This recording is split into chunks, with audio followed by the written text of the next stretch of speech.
자, 먼저 자막을 보실까요? 이사야서 40장 말씀 여러분과 함께 읽고 싶은데요. 이사야서 40장 1절부터 2절까지의 말씀을 한번 같이 한번 읽어보겠습니다. 시작. 너희 하나님이 가라사대 너희는 위로하라. 내 백성을 위로하라. 너희는 정다이 예루살렘에 말하며 그곳에서 외쳐 구하라. 그 목욕의 때가 끝났고 그 죄악의 사함을 입었느니라. 그 모든 죄를 위하여 여호와의 손에서 배나 받았는지라 할지니라. 아멘. 인간이 가진 한계를 세 가지로 정리해 보면요. 먼저 약하다라고 할 수 있고, 그 다음에 부족하다, 그래서 악하다라고 할 수 있겠습니다. 약한 게 무엇입니까? 내 힘이 약하다 그런 게 아니고요. 하나님을 알 수 있는 힘이 약하다라는 것입니다. 부족한 건 뭐죠? 그래서 선을 행할 힘이 부족하다, 없다라는 말입니다. 그래서 결론적으로 악합니다. 죄와 악을 반복할 수밖에 없는 우리다라는 것이죠. 자, 이런 인간의 한계의 가장 기본적인 배경, 가장 밑에 깔려있는 것이 무엇이죠? 죄입니다. 죄가 우리를 타락시키고 타락된 우리가 오염이 되기 시작하면서 상하고 결국은 죽게 되는 것이지요. 그래서 구약은 계속해서 죄에 대한 이야기를 하고 그 죄로부터 우리가 구원을 얻을 것을 여러 가지 율법과 규례를 통해서 가르치기 시작을 합니다. 그런데 오늘 이 본문 40장 1절부터 2절의 말씀은 이런 인간의 한계에 대해서 하나님께서 이제까지 창세기서부터 계속하여 이스라엘 백성이 가르쳐오던 방식과는 조금 다른, 아니 새로운 방식으로 이제 인간을 다스리시겠다, 인간에게 주권을 행하시겠다고 하는 그런 선언의 내용을 담고 있습니다. 그 새로운 방식은 바로 위로입니다. 위로, comfort, 내 백성을 위로하겠다. 자, 한번 말씀을 보세요. 복역의 때가 끝나고 사함을 얻었다라고 선언합니다. 인간의 범죄함에 대하여 벌을 받는 시간이 이제 끝났다. 너희들은 이제 해방될 것이다. 이제 용서함을 받았다라고 선언합니다. 그 모든 죄를 위하여 여호와의 손에서 배나 받았느니라.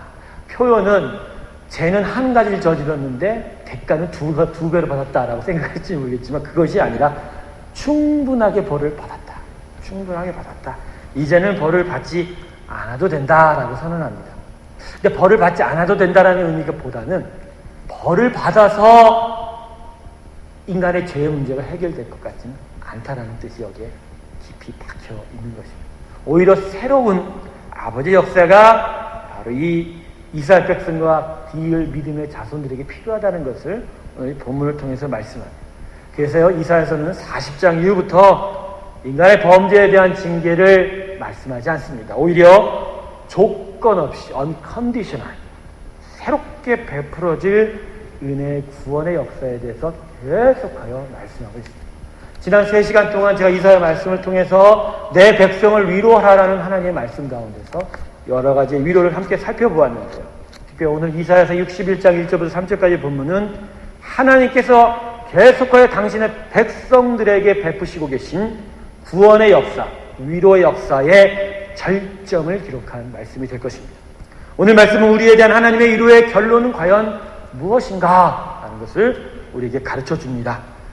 부디 바라고는 오늘 말씀을 통해서 우리의 삶에 지금 우리가 어떠한 위로를 받고 있는지를 깨닫고 그 위로 속에서 정말로 큰 기쁨을 누리는 저와 여러분 되시길 주님의 이름으로 축원합니다. 자, 다시 이사야서 오늘 본문 읽어드렸던 61장 본문으로 돌아가겠습니다. 자, 오늘 본문을 이해하려면요, 1절 말씀부터 이해하려면 본문의 주어와 목적어가 누구인지를 좀 명확하게 가려야 합니다. 자, 1절의 상반절을 보십시오. 자, 자막을 한번 보세요. 자, 맨 처음에 뭐였죠? 주 여호와의 신이 내게 임하였다. 그럼 여기서 나는 누구인가? 합니다. 하나님의 신, 구약은 성령을 이렇게 여호와의 신이라고 표현하는데 성령의 기름 부음을, 축복을 받은 구별된 그 기름 부음을 받는 나는 누구인가? 여러분, 이사야서를 지금 누가 지었죠? 이사야가 지었어요. 이사야가 자기 1인칭의 시점으로 계속하여 하나님의 말씀을 대언하고 기록하고 있어요. 자, 그런 흐름 속에서 이 본문을 보면 여기서 나는 누가 됩니까? 이사야가 되는 거죠. 이사야가 앞으로 내가 하나님의 기름 부음을 받을 것이다 라고 해석할 수 있습니다. 하지만 성령의 기름 부음 받은 자라는 그 단어의 의미를 좀 더 깊이 살펴보면 그렇지 않다라는 것을 알 수가 있어요. 여러분, 구약 성경의 원문인 히브리 성경은요, 기본적으로 성령의 기름 부음 받은 자를 가리켜서 뭐라고 부르죠? 메사야. 우리말로는 메시아라고 합니다. 메시아. 우리가 앞으로 오실 구원의 주님이라고 알고 있는 메시아는 1차적인 단어의 의미로는 하나님 성령의 기름 부음 받은 자다라는 것이죠. 자, 여기 더하여 천번에서 기름 부음 받았다라는 것은 구약에서 하나님의 선택이 있고 그래서 부름 받았다라는 어떠한 일을 행하기 위해서. 그러므로 1절 상반절에서 여호와의 신의 기름 부음 받은 나는 이미 선택받고 하나님의 역사를 담당하고 나와 있던 이사야를 가리킨 것이 아니라 1절 하반절 이후에 이루어질 구원의 놀라운 역사를 이룰 그 사람, 그 자를 가리키고 있다라는 것이죠. 결국 누구인지 아시겠죠? 결국 누굽니까? 앞으로 완전한 구원을 위해서 이 땅에 오실 바로 예수님을 가르치고 있는 것이다. 그래서 1절에 나는 이사야 선지자가 아니라 이사야 이후에 구원의 주님으로 이스라엘과 우리에게 찾아오신 바로 성자 하나님 예수님을 가르쳐 주는 것이죠. 그러니까 1절 상반절은 이렇게 정리하는 것이죠. 나 하나님이 내 영을 내 아들에게 부어주어서 그 아들이 너희에게 보내어지게 되면 이렇게 놀라운 일들이 나타날 것이고 그것이 너희에게 가장 큰 위로가 될 것이며 기쁨이 될 것이다 라고 말씀하고 있는 것입니다. 할렐루야. 아멘. 예수님은요, 이 땅에 오실 때 당신이 해야 할 사명이 무엇인지를 분명하게 알고 계셨습니다. 그래서 공생의 사역을 시작할 때 자신의 사명이 무엇인지를 누가복음을 보면 나사렛 회당에서 그 이스라엘 백성에게 그대로 인용하시는 것을 볼 수가 있습니다. 누가복음 4장 16절 20절 말씀을 자막으로 한번 볼게요, 여러분. 자, 여러분 읽어보시면 알겠지만 지금 아까 우리가 읽었던 이사야서 61장 1절과 2절 3절의 말씀이 그대로 반복이 되고 있죠. 제가 읽어드릴게요. 예수께서 그 자라나신 곳 나사렛에서 이르사 안식일에 자기 규례대로 회당에 들어가서 성경을 읽으려고 서심해 선지자 이사야를 드리거늘 책을 펴서 이렇게 기록한 데를 찾으시니 주님께서 당신의 사명을 이스라엘 백성에 알려주기 위해서 안식일에 회당을 찾아가셨어요. 근데 그 회당에서 보통 주간에 성경 본문, 구약 본문을 읽는데 시편을 읽기도 하고 선지서를 읽기도 합니다. 근데 그날 마침 선지서를 읽을 통독자로서 그날 오신 손님이었던 예수님을 부른 거예요. 근데 그 예수님이 구약 본문 중에 어디를 폈다고요? 이사야서 61장을 핀 거예요. 그래서 이렇게 얘기합니다. 똑같죠?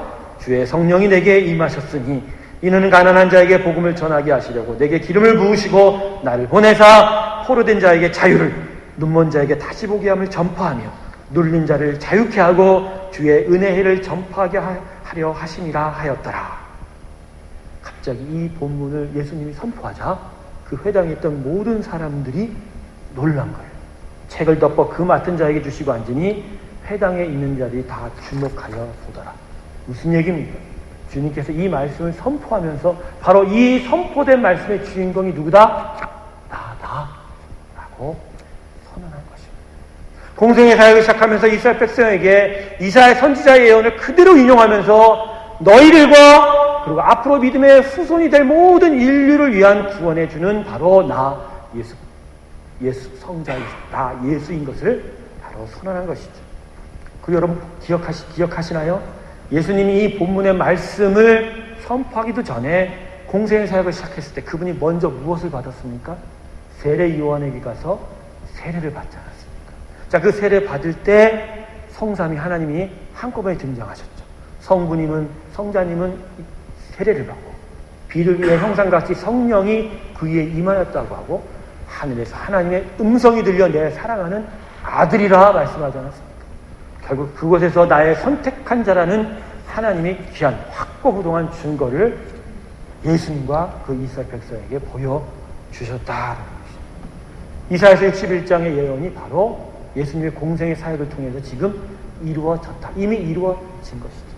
그러므로 오늘 본문은요, 예수님이 이 땅에 오셔서 이루어질 일들을 말하고 있습니다. 그래서 본문 1절에 여호와의 신이 내게 임한 것은, 예수님께서 성령의 기름 부음 받은 것은 뭐라고요? 뭐 때문에? 아름다운 소식을 전하게 하려 하는 것이다. 이 아름다운 소식이 신약으로 오면 뭐가 되죠? Good news, 복음이 되는 것이고, 바로 그 복음을 통해서 아버지의 완전한 위로가 우리 가운데 주어지게 되는 것입니다. 할렐루야. 그러므로 하나님의 완전한 위로는 지금 계속적으로 주어져 있는 것이 아니라 이미 왔어요. 어떻게? 예수님을 통해서 십자가에서 완성되었습니다. 십자가를 믿고 예수님을 믿고 예수님을 마음에 영접하면 하나님의 위로가, 완전한 위로가 우리 심령 가운데 임합니다. 할렐루야. 믿습니까? 그러니까 여러분은 완전한 위로를 소유하고 있는 자예요. 완전한 위로가 있기 때문에 더 이상 여러분이 범죄를 하여도 범죄에 대한 징계가 우리에게 주어지지 않아요. 누가 다 가져가셨죠? 예수님이 다 가져가신 것입니다. 얼마나 놀라운 일입니까? 죄를 지면 죄의 대가를 다 받아야 되는데, 구약 사람들은 죄의 대가를 2배나 받았다고 하는데, 그죠? 이사야서 40장을 보면 우리는 하나도 받지 않는 거예요. 주님이 다 받았으니까. 놀라운 일이지 않습니까? 죄를 범할 수밖에 없는 우리의 연약함이 사라지게 됩니다. 왜? 예수의 영이 성령과 함께 우리 안에 들어오시고 내가 하나님을 알 수 있는 지식을 내가 공급받게 되는 거예요. 그렇게 하나님을 알게 되면 연약한 우리가 점점 강해져 가게 되는 것이죠. 그러므로 사랑하는 성도 여러분, 이 세상에 다른 위로는 우리에게 필요치 않습니다. 예수님의 위로가 가장 우리에게 필요한 줄로 믿습니다. 하나님의 위로만이 필요해요. 하나님이 주신 예수 그리스도의 그 복음 안에서 우리는 위로를 찾아야 한다는 것이죠. 사람을 의지하지 않기를 주님의 이름으로 축원합니다. 세상을 의지하지 않기를 주님의 이름으로 축원합니다. 가끔은 세상과 사람이 우리에게 편리함을 주고 도움도 줍니다만 오래가지 못하고 사실은 그것이 우리 안에 상처를 남기고 아픔을 주고 슬픔을 줄 때가 많다는 거죠. 완전하지 않다는 것입니다. 하지만 하나님이 우리에게 위로 주고 그 위로를 간절히 간구하면 그분의 위로가 우리의 이웃과 믿음의 지체들과 이 예배와 기도와 그리고 말씀 속에서 우리를 향하여 부어지게 된다는 것입니다. 그래서 초점은 하나님의 위로를 향하여 바라볼 때 그 위로는 수많은 통로를 통하여 우리에게 되돌아온다는 것이죠. 그러므로 하나님만 바라보시는 저 여러분들 지금 주님을 축원합니다. 자, 오늘 본문을 몇 가지로, 3가지로 한번 살펴보려고 하는데, 예수님을 통하여 우리에게 주어진 하나님의 위로가 얼마나 완전한 것인지를 다시 한번 살펴보려고 합니다. 주께서 이 땅에 오시면서 우리에게 주신 완전한 위로 중에 첫 번째는 가난한 자에게 아름다운 소식이 들렸다라는 것이죠. 자, 가난한 자에게 61장 1절을 보면 하나님께서 예수 그리스도에게 기름을 부으시고 이 땅에 부으실 때 가난한 자에게 아름다운 소식을 전하게 하려 한다라고 하십니다. 자, 그래서 가난한 자는 무엇입니까? 돈이 없어서 가난합니다. 자동차가 없어서 가난합니다. 내 가족이 없어서 가난합니다. 그런 가난을 얘기하지 않습니다. 여기서 말하는 가난은요, 선한 것이 하나도 없는 그 상태를 말하는 것입니다. 선한 것이 하나도. 그래서 그 어떤 선한 일을 드러낼 수 없는 그렇게 부족하고 연약한 상태, 그런 가난함. 그래서 고통받을 수밖에 없고 슬픔을 당할 수밖에 없는 그런 상황을 가난한 상태다라고 하는 것이죠. 여러분 스스로가 가난한 자라고 오늘 인정하십니까? 아멘. 우리 권사님 혼자 하셨어요. 아마도 마음속에 그래도 이 부분은 내가 하지 않겠습니까? 이 부분은 내가 좀 가지고 있지 않겠습니까? 근데 정확하게 보십시오. 우리의 일상의 삶 가운데, 이 모든 인생 가운데 내가 지금 정말로 선한 일을 내 스스로 할 수 있는 힘이 있는가를 한번 되살펴 보십시오. 결코 내가 선한 것 하나라도 제대로 할 수 없다는 것을 깨닫게 될 것입니다. 그런데 이게 좌절이 되지 않는 이유가 뭔지 아세요? 하나님이 그냥 이 가난한 상태에 아름다운 소식을 들려주시겠다는 것이죠.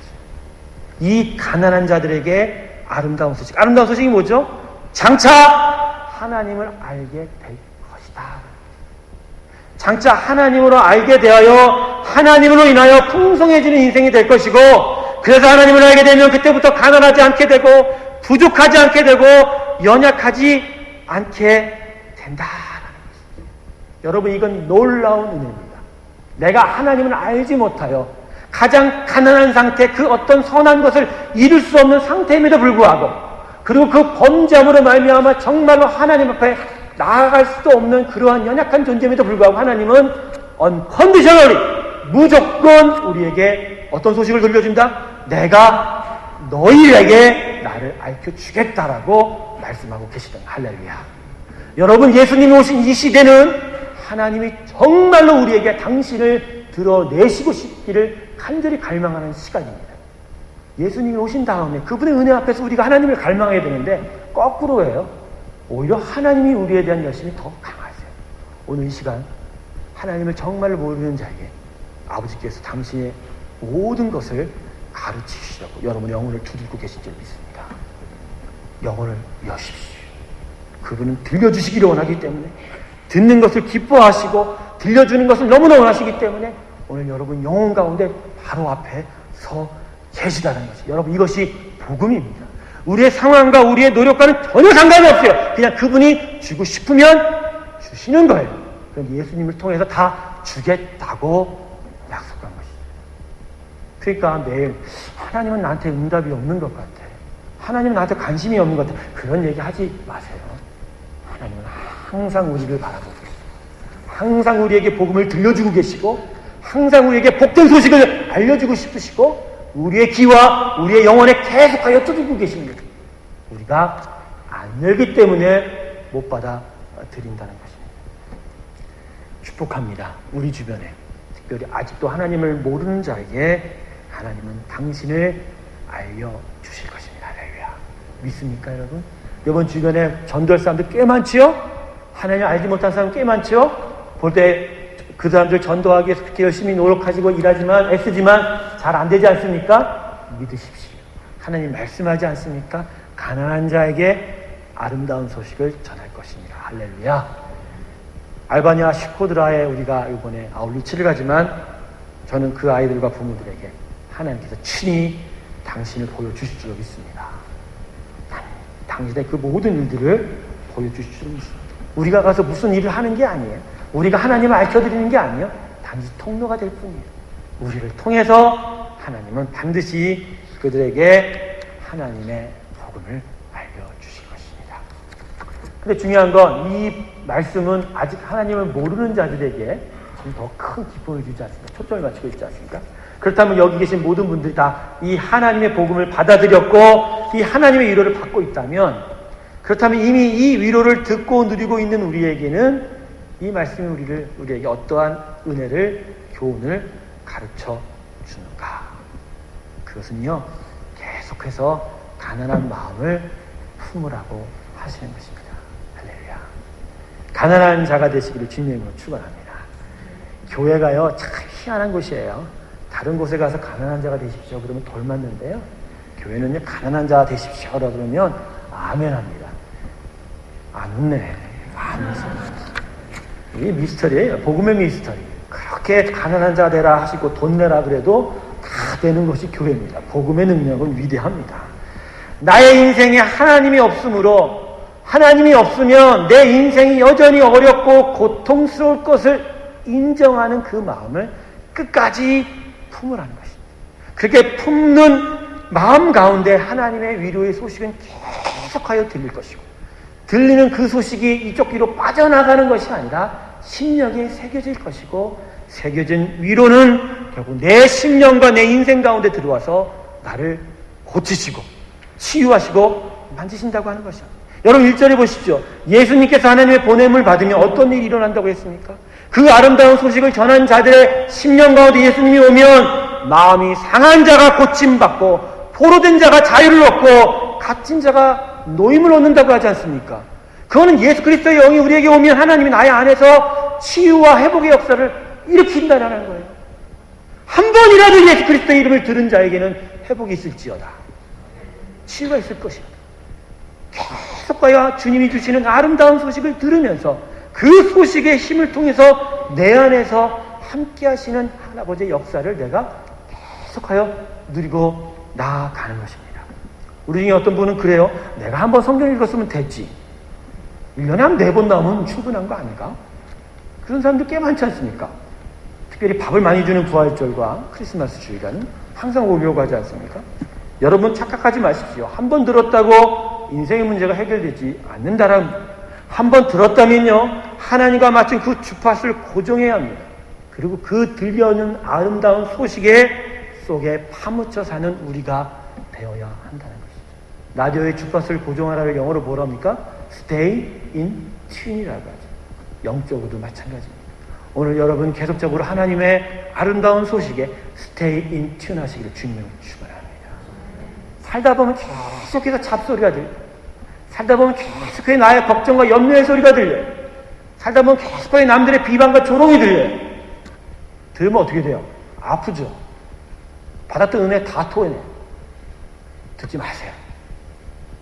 그런 소리는 듣지 마세요. 단 하나 이것만 듣세요. 아름다운 소식을 전하는 복음의 주파수에만 맞추십시오. 그 주파수의 주파수는 예수 그리스도입니다. 할렐루야. 스테인 튠하면서 하나님의 이 아름다운 소식 가운데서 가장 위로를 받으시는 저 여러분 되시기를 소망합니다. 두 번째는 은혜의 해가 베풀어진다라는 것입니다. 2절에 기록이 되어 있죠. 여호와의 은혜의 해와 우리 하나님의 신원의 날인데, 여러분 이 하나님의 신원의 날은요 심판의 날을 가리킵니다. 그래서 주님께서 나사렛 회당에서 이 말씀을 인용할 때 이 단어는 뺐어요. 왜? 주님의 초림은 심판이 아니기 때문에 재림하실 때 심판하게 됩니다. 중요한 건 은혜의 해가 무엇냐는 것이죠. 레위기 25장 8절부터 10절까지의 말씀 한번 찾아보겠습니다. 자막 보십니까? 레위기 25장 8절부터 10절까지 말씀 같이 읽습니다. 시작!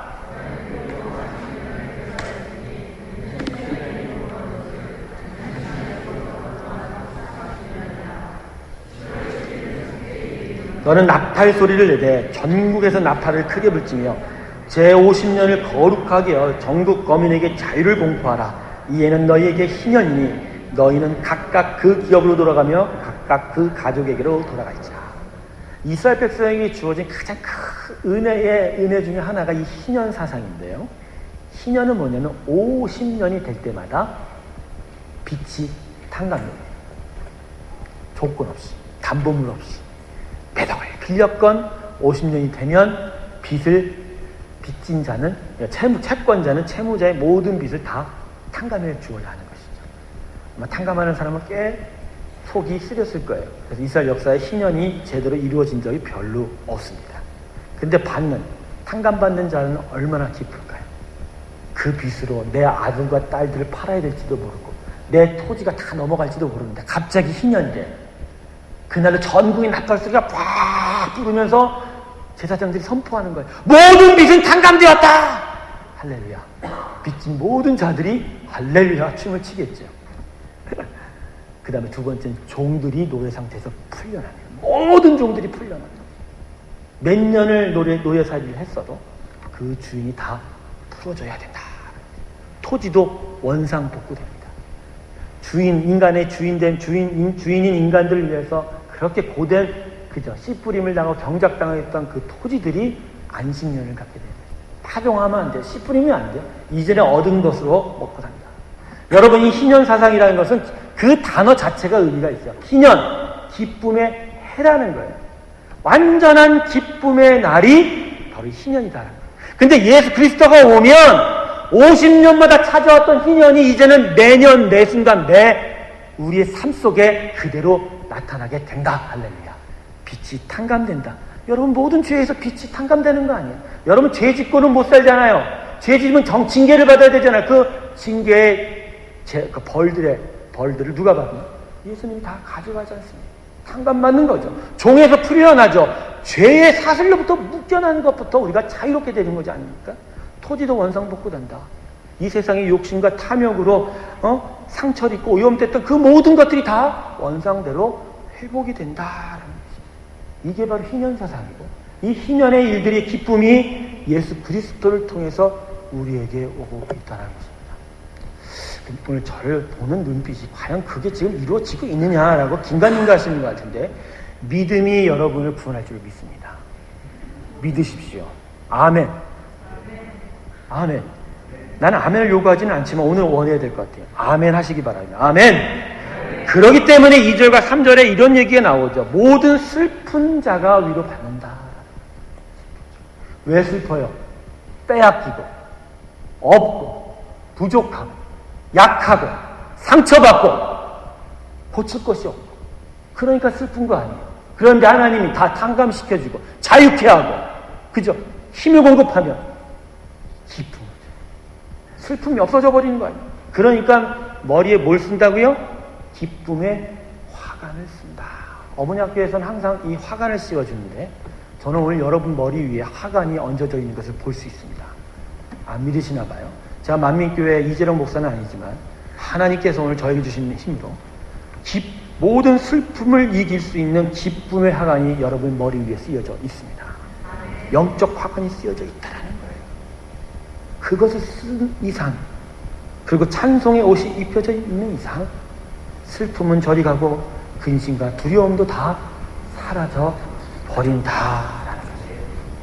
근데 여러분, 이 은혜의, 이 완전한 기쁨의 시간이 우리에게 온다라는 것이 우리에게 왜 큰 은혜가 되냐면요, 고생이 있고 고통이 있어도 끝까지 참으면 끝내는 자유케 되고 채워지고 힘을 갖게 된다는 것을 우리에게 가르쳐 주십니다. 주님이 이 땅에 오신 이상 여러분의 모든 고통은 끝이 날 것입니다. 여러분의 모든 아픔과 어려움들은 반드시 그 끝이 보일 것입니다. 보이는 그 끝을 향하여 인내를 가지고 힘을 가지고 지금 어려운 이 삶을 힘차게 살아가는 저의 여러분 되시길 주님으로 축원합니다. 눈앞에 아무것도 안 보인다고요? 아니요. 그 뒤를 보시면 모든 것을 탕감하고 모든 슬픔을 기쁨으로 만드신 하나님의 손길이 우리를 향하여 함께하고 있다. 마지막으로 영광의 나무로 심겨진다라고 하시죠. 3절 마지막을 보십시오. 하반절을 보면 그들로 의의 나무 곧 여호와의 심으신 바 그 영광이 나타날 자라 일컬음을 얻게 하려 하십니다. 결국 이거는 구원의 완전함을 가르치는 것이죠. 그렇게 위로하고 그렇게 축복하고 기쁨을 준 그 상황 속에서 계속하여 하나님은 의의 나무로 인정하시고 하나님의 영광의 증거로서 우리를 삼으시며 완전한 구원을 이루신다라는 것이죠. 여러분은 완전한 구원을 이미 이루어 가신 줄로 믿습니다. 그리고 그 구원 가운데서 이제는 영광을 드러내는 자로 계속하여 성장하고 성숙하여 가는 것이죠. 오늘 바저회를 하지 않습니까? 여러분, 하나님의 그 영광을 드러낼 수 있는 아주 절호의 찬스입니다. 많이 드시는 자에게 영광이 있길 바랍니다. 힘껏 쓰시는 자에게 주의 기쁨이 임할지어다. 하나님의 놀라운 축복이 바로 우리가 하나님의 구원을 입었기에 그 구원 가운데서 놀라운 영광을 체험하기에 아깝지 않게 아직도 복음을 모르는 자들을 위해서 쓸 수가 있게 되는 것이죠. 왜요? 우리가 의의 나무, 영광의 나무, 영광의 나무로 이미 심어졌기 때문이고 그 열매가 바로 우리의 이러한 애씀과 노력과 헌신이 되는 것입니다. 사랑하는 성도 여러분, 하나님만이 완전한 위로 되는 줄로 믿습니다. 말씀을 마치겠습니다. 오늘 이 이사야서 61장 1절부터 3절까지의 말씀은 제가 참 좋아하는 말씀입니다. 너무나도 복음의 그 완전한 구원과 위로를 그렇게 분명하게 드러내는 것이 너무나 없다라는 것이죠. 여기에 모든 단어들마다 여러분의 마음이 걸릴 거예요. 가난한 자, 슬픈 자, 억눌린 자, 묶인 자, 외로운 자, 상처 입은 자, 아픈 자, 두려운 자, 근심 있는 자. 그러나 예수님이 오신 이상 그것은 잠시간의 일이요 영원한 하나님의 위로가 우리를 축복하여 주실 줄로 믿습니다. 예수님만을 붙드십시오. 그분으로부터 영원한 위로가 함께할 줄로 믿습니다. 기도하겠습니다. 이 시간 한 가지를 놓고 다시 한번 기도하기로